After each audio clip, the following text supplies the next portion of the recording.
Hello, hello, hello, hello, hello. There we are. The gang is all here. Um, Cold weather outside. Beautiful, beautiful in the Northeast, but cold. If you want to get out of the cold, how about the Parks Casino in Shippensburg? They've got free entertainment every weekend. It's funny. I was enjoying Nikki Glazer on the Globes on Sunday night, and I said yesterday on radio that she got rave reviews, and that's borne out in the coverage that we have today and elsewhere that you'll see online. Everybody seems to have loved her presentation.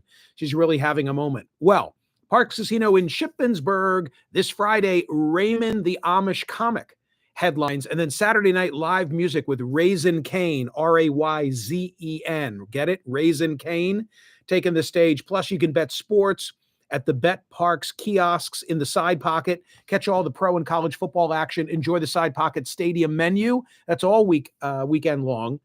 And so there's so much going on in Shippensburg at Parks Casino. The music, the comedy, the gaming, right? How about 500 state-of-the-art slot machines? 48 live dealer electronic table games featuring blackjack and roulette, plus a great daily happy hour. Get in on all the action at Parks Casino Shippensburg, located right off Interstate 81. Hagerstown, Maryland, Winchester, Virginia, Chambersburg, Pennsylvania, Martinsburg, West Virginia, and so many more. Get lucky in no time. Have some fun. Visit Parks, PARXcasino.com. You got to be 21. Gambling problem, call 1-800-GAMBLER. Yesterday in studio in the first hour of the program, veteran attorneys William J. Brennan and Michael Vanderveen. Brennan, who is well known in the Philadelphia area as a high-profile criminal defense attorney of probably 40-ish years. Vanderveen, who gained national prominence because he was the face of President Trump's legal team in the second impeachment trial, that which pertained to January 6th. And as they acknowledged in studio yesterday, after that representation, they got a lot of telephone calls from J6ers who wanted the president's lawyer, like, hey, represent me in my January 6th related case. So it was the perfect day to have them in studio yesterday and to talk about where do the J6 prosecutions stand, especially given that in 13 days, Donald Trump retakes office and has made promises to commute or pardon those sentences, although he's never been specific as to whether it will be all, whether it will be some. We went over yesterday the fate, the status of these cases, 1,570 or so arrests. The arrests are of individuals in all 50 states. It has been the largest criminal probe in U.S. history. And the vast majority of those cases have ended in plea agreements. 1,250 of 1,570 prosecutions have been adjudicated, 80% resulting in guilty pleas. But now, a couple of hundred defendants whose cases have not yet run the course, their lawyers, and you can understand this, are saying to them, don't take a plea. Wait and see what Trump's going to do when he comes into office. So the question, I know this is a long-winded explanation, but this is the full background of yesterday's poll question. The question is, should the DOJ right now continue to prosecute those cases? Should the DOJ use its resources to go after J6 defendants? And yesterday there was a lot of voting, 32,017 votes cast. That's a lot for a Monday.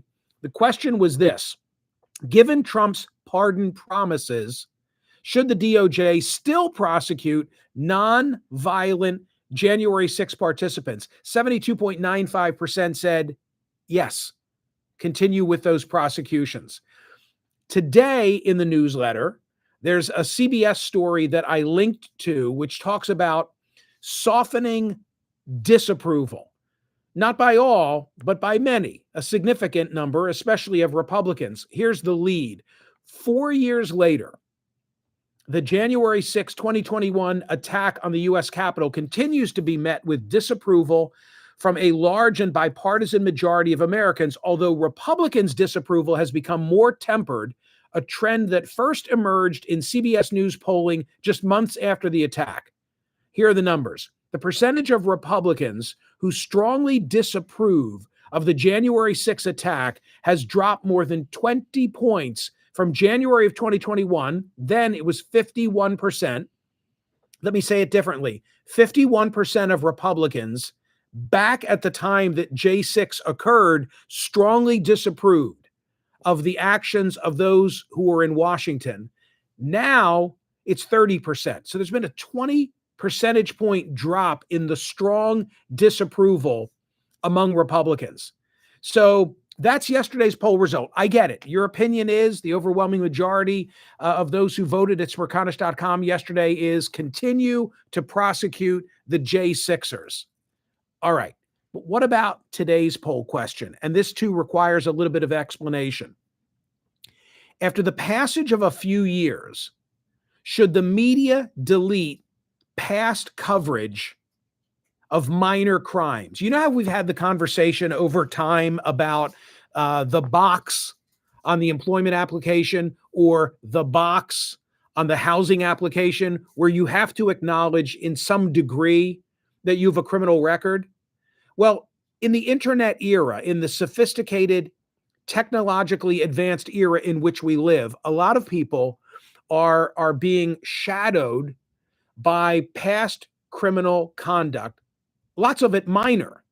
There's a staggering statistic I'll give you in just a moment about the number of Americans who have a criminal record, and it's tens of millions of people. For many, they go and they apply for a job, and now what happens? The employer, they Google them. First thing they do is they Google them, and they find like some old minor criminal conduct on their part, and it becomes a job preclusion. So there are newspapers, chief among them Cleveland.com, the Cleveland Plain Dealer, Cleveland.com, the Oregonian, NJ.com, and a number of others that in recent years have begun deleting or delisting stories of criminal conduct that occurred in their community. It's kind of the same thinking as why do we publish so many mugshots, especially for less serious offenses? And that's what I'm getting at today. Do you have a right to know this information? Or as giving individuals an ability to rehabilitate themselves, should those stories go away to the best that they can, right? Because if somebody knows of something, they're always going to be able to find it. This is the story that caught my eye. It was in the newsletter yesterday from The Guardian. Civil rights advocates across the U.S. have long fought to free people from their criminal records with campaigns to expunge old cases and keep people's past arrests private when they apply for jobs and housing. The efforts are critical as more than, here's the number, 70 million Americans have prior convictions or arrests, roughly 1 in 3 adults. But the policies haven't addressed one of the most damaging ways past run-ins with police can derail people's lives: old media coverage. And now some newsrooms are working to fill that gap. A handful of local newspapers, and by the way, they're major newspapers. They're not tiny mom and pop kind of things. In recent years, they've launched programs to review their archives and consider requests to remove names or delete old stories to protect the privacy of subjects involved in minor crimes. And then there's a quote from Chris Quinn. I mentioned Cleveland.com. He said, in the old days, you put a story in the newspaper and it quickly, if not immediately, receded into memory. But because of our search engine power, anything we write now about somebody is always front and center. They call this the right to be forgotten. The right to be forgotten. Quinn pioneered this experiment in 2018, motivated by the many inquiries he would receive from subjects describing the harms of past crime coverage and pleading for deletion. People would say, your story is wrecking my life. I made a mistake, but I've changed my life. It was long considered taboo in media to retract or alter old stories, particularly where there are no concerns about accuracy. But Quinn said that he felt an ethical obligation to rethink those norms. Quote, I couldn't take it anymore. I got tired of telling people no and standing on tradition instead of being thoughtful. Now, there are exceptions. Okay, the exceptions are violence, sex offenses, crimes against kids, or corruption. If you're a public official and you did something wrong, they're not going to delete that. He didn't want to have strict rules. So there's not like an ironclad formula. Here's the test that they are using at cleveland.com. And this really is the heart of today's poll question. What's more valuable? This story remaining available to the public, or this person being able to move on? So that's the issue. As I say, it's not only cleveland.com, it's the Oregonian, it's the Atlanta Journal-Constitution, it's the Bangor Daily News, it's NJ.com, among others. In the case of the Oregonian, just one more detail, if I may, they offer several options. They can remove a mugshot, which they say is a logical step because Oregon changed its law to limit the release of booking photos. The paper can also remove a subject's name, delete the story entirely, or ask Google to de-index the article, meaning it would still exist at OregonLive.com, but it wouldn't easily surface on the web. What do you think? After the passage of, and I said a few years, I wasn't sure exactly how to frame this. So the way that I worded it was, after the passage of a few years, should the media delete past coverage of minor crimes? Person's still going to have a record. It's just not going to be so readily accessible. Cannot wait to see how you're going to be voting on this, the poll question of the day. So go to Smerconish.com, cast your ballot. I'm sure, and I will be discussing this at length on radio today, and I am sure there will be stories that people will offer of something that they did back in the day and how perhaps it has hampered their existence ever since.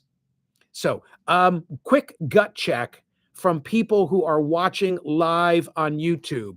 What is your instinct? After the passage of a few years, should the media delete coverage of minor crimes? Thumbs up or thumbs down, just to give me a quick barometer as to how this one is going. You like this idea? Yay or nay? Nay, says Barbara BJ Midnight. Ethan, you don't like it. Falcon Steph, no. Julie, wow. Okay. If the first few who are showing me via emoji are indicative of the audience, this is going to be a failed motion with our crowd. Hardcore, huh? You want the J6ers to have the book thrown at them, and you want all those old crime records still to appear in the local newspaper archive. Thank you, gang. Go vote at Smerconish.com. See you on radio soon.